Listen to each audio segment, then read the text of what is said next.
गर्भवती हिरन और शेर का हमला। एक बहुत ही सुंदर और घना जंगल था।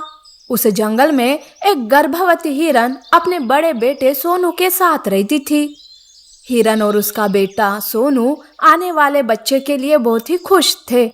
एक दिन हिरन आराम कर रही थी कि उसे पेट में हलचल महसूस होने लगती है। तब वो अचानक से उठ जाती है। तब उसका बेटा सोनू कहता है, अरे माँ, क्या हुआ आपको? क्यों ऐसे उठ गई? आपको अच्छा नहीं लग रहा है क्या? नहीं बेटा, मैं ठीक हूँ। वो क्या है कि पेट में जो बच्चा है ना, उसे भूख लग रही है। मैं उसे खाना खिला कर आती हूँ। तो माँ, मैं भी आता हूँ तुम्हारे साथ। मैं ऐसे तुम्हें अकेला नहीं छोड़ सकता। मेरा प्यारा बेटा, तुम घर में ही सुरक्षित हो बेटा। जंगल में बहुत खतरा है। मेरी चिंता मत करो, मैं जल्दी ही वापस आ जाऊंगी। हिरन सोनू को समझाती है। तब वो घर में ही रुक जाता है। हिरन खाने की तलाश में घर से दूर निकल चली जाती है। तब तो उसके पेट में और भी हलचल होने लगती है। तब हिरन अपने पेट में पलने वाले बच्चे से कहती है, अरे बेटा, रुक जाओ, थोड़ा सब्र रखो। मुझे पता है कि तुम्हें भूख लग रही है, इसीलिए तुम इतनी उछल कूद कर रहा है ना। अच्छे बच्चे ऐसे माँ को परेशान नहीं करते। मैं तुम्हें अब भी खाना खिलाती हूँ। हिरन पास की ही हरी भरी घास खा लेती है। कुछ रसीले फलों को भी वो चखती है। और जब पेट भर जाता है तो वो घर वापस आने लगती है। पर तभी उसके सामने एक भेड़िया आता है। भेड़िए को देखते ही हिरन का कलेजा कांप जाता है। भेड़िया हिरन को मारने ही जाता है कि तभी हिरन डरते हुए कहती है, हे भेड़िए, रुक जाओ। मैं गर्भवती हूँ और घर में मेरा बड़ा बच्चा मेरी राह देख रहा है। कृपा करो मुझ पर और मेरे बच्चों के खातिर मुझे छोड़ दो। वैसे तुम्हारे भी तो बच्चे होंगे ना, उन्हें भी याद करो और मुझ पर दया करो।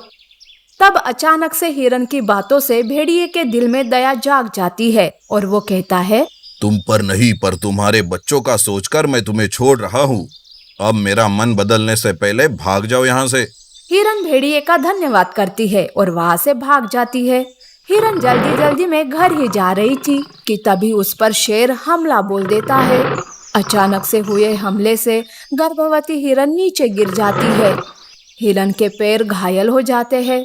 तब हिरन शेर से याचना करने लगती है, हे शेर, मैं गर्भवती हूँ। घर में मेरा मासूम बेटा है। मेरे अजन्मे बेटे के खातिर मुझे छोड़ दो शेर। चुप कर हिरन, मुझ पर तुम्हारी इन बातों का कोई असर नहीं होने वाला। वैसे मुझे तुम्हारे और तुम्हारे बच्चे से कोई लेना देना नहीं है। मुझे तो बस अपना पेट भरने से मतलब है। तो फिर ठीक है, मुझे कम से कम मेरे बेटे से तो मिलकर आने दो। मुझे बेवकूफ मत बनाओ हिरन। बेटे को मिलने के नाम से भाग जाओगी। अब तो मैं तुम्हें छोड़ूंगा ही नहीं। ऐसा कहकर शेर हिरन पर हमला करने जाता है। तभी वहाँ वही भेड़िया हिरन की मदद करने आता है।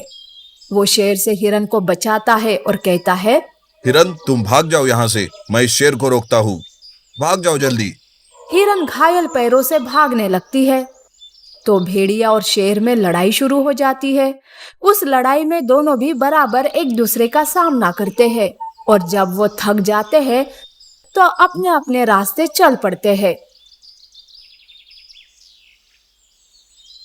उधर घायल होने की वजह से हिरन तेजी से भाग नहीं पाती, पर जैसे तैसे घर तक पहुंच जाती है। माँ की ऐसी हालत देखकर सोनू हिरन से कहता है, माँ, ये क्या हुआ आपको? माँ, आपको ये चोट कैसे लगी?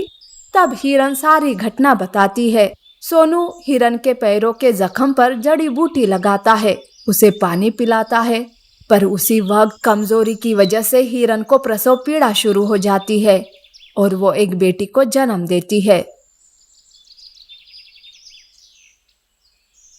पर इस सब में हिरन और भी कमजोर होने लगती है। वो बेहोशी की हालत में चली जाती है। तब बेटा कहता है, माँ, माँ, आंखें खोलो माँ।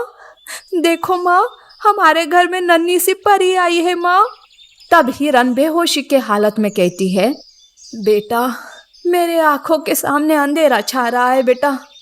मुझे नहीं लगता कि मैं अब बच पाऊंगी। बेटा, मुझसे वादा करो कि तुम अपनी बहन का अच्छे से ख्याल रखोगे उसे जंगली जानवरों से बचा के रखोगे। माँ, मैं वादा करता हूँ, पर तुम पहले ठीक तो हो जाओ माँ, तुम्हें भी तो हमारे साथ ही रहना है ना। हिरन आखिरी सांसें गिनते गिनते दम तोड़ देती है। सोनू उसे माँ माँ कहते रहता है, पर हिरन उठने का नाम नहीं लेती। तभी वहाँ जंगल के बाकी के जानवर इकट्ठा हो जाते हैं। उसमें से बंदरिया कहती है, बेटा रो मत, अब तुम्हारी माँ कभी नहीं उठने वाली, वो गहरी नींद में चली गई है बेटा। हिम्मत से काम लो और अपनी बहन की तरफ देखो। तब सोनू खुद को संभालते हुए अपनी बहन की तरफ देखता है। उसका मासूम चेहरा देखकर वो अपने सारे गम भुला देता है।